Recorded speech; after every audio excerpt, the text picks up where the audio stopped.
इल्म है कि कफ़ाई शहरी मुहिम के तहत हुकूमत पाकिस्तान ने और फेडरल गवर्नमेंट ने जुम्मा हफ्ते की छुट्टी दी हुई है।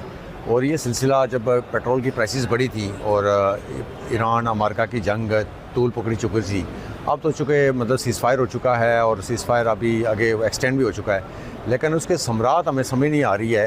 हुकूमत के अंदर बैठे हुए गुजरा इतने बड़े वो स्क्वाड लेके घूम रहे हैं और उनकी कफ़ाई शहरी के ऊपर नज़र नहीं है। तो मैं समझता हूँ कि पंजाब हुकूमत, बस फेडरल हुकूमत, इसमें कोई देखें अपनी कफ़ाई शहरी मुहिम के हवाले से अपने कटेसी दिखाते। उन्होंने 11 अरब रुपये का जो जहाज़ दिया हुआ है वो कम अज़ कम मतलब ये सिलेंडर कर लेते हैं आवाम के सामने इतनी तनकीद के बावजूद कि हम सेल कर रहे हैं, यार इसमें नहीं रख सकते, हम अफोर्ड नहीं कर रहे। तो मतलब यहाँ भी फ़ौज ज़फ़र मौज है। और जिस तरह मतलब अमीर मकाम जो KPK से हैं, जिस तरह वो एक काफ़िला लेके यहाँ से निकलते हैं KPK के लिए, और मतलब नून लीग की जो क़यादत है खैबर पख्तूनख्वा की, और जो इनके बशीरान हैं, वो जिस तरह बड़े स्क्वाड के साथ यहाँ से KPK जाते हैं और KPK से वहाँ से ये आते हैं, फेडरल गवर्नमेंट उनको प्रोवाइड करती है। तो इतनी बड़ी सिक्योरिटी मैं समझता हूँ कि उनको नहीं। और पिछले आप देख रहे हैं कि 2 हफ्तों से इस्लामाबाद को लोगों को जो है ना ज़िंदगी अजीरा बना दी गई है। कभी लॉकडाउन है, कभी रास्ते बंद, कभी खुल के जाते हैं, कभी पिंडी का DC वाला कहता है जी कि सब कुछ बंद, सैलून बंद, होटल रेस्टोरेंट बंद, सब कुछ शॉप्स बंद है। फिर इस्लामाबाद से कहते हैं जी कि यह भी बंद हो गया है। फिर थोड़ी देर बाद फिर तजदीद आती है जी नहीं जी वो खुला हुआ है। तो ये इस तरह का मजाक चल रहा है जी। लोगों की ज़िंदगी अजीरा बन चुकी है। जब तक पीस टाक होते हैं, देखिए दोनों फ्रीकें जब तक टेबल पे नहीं आएंगे अनकंडीशनली, और मतलब उस पाकिस्तान में तशरीफ नहीं लाते, उस टाइम तक आवाम को फ्री कर लें, कम अज़ कम ये तजारत कर सकें। ऑलरेडी पेट्रोल की प्राइसेस कहाँ पे हैं, डीजल की प्राइसेस कहाँ पे हैं, आपने अड्डे बंद करवाए हुए हैं, बैनुल सूबाई आप ट्रांसपोर्ट जो है ना वो रुकी हुई है। और यहाँ पे जो जुगाड़ करने वाले लोग हैं, प्राइवेट टैक्सीज़ हैं, उनके रेट पड़े हुए हैं। लोग मतलब मुसाफिर परेशान हाल हैं।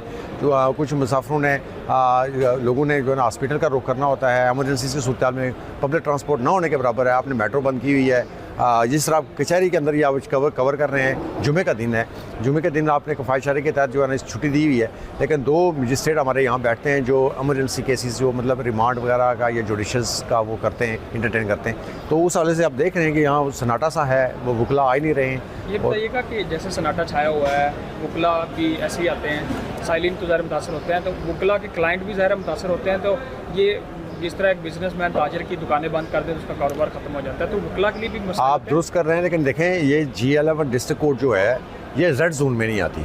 रेड जोन के अंदर सुप्रीम कोर्ट है, फेडरल शरीयत कोर्ट है, हाई कोर्ट है, उसके बाद वफाकी आइनी अदालत है वो जो उन्होंने कायम की हुई है। वहाँ लोगों के साइलेंट परेशान होते हैं, वो यहीं आके हमसे शिकवा कर रहे होते हैं कि हमारे केसेस नहीं लग रहे।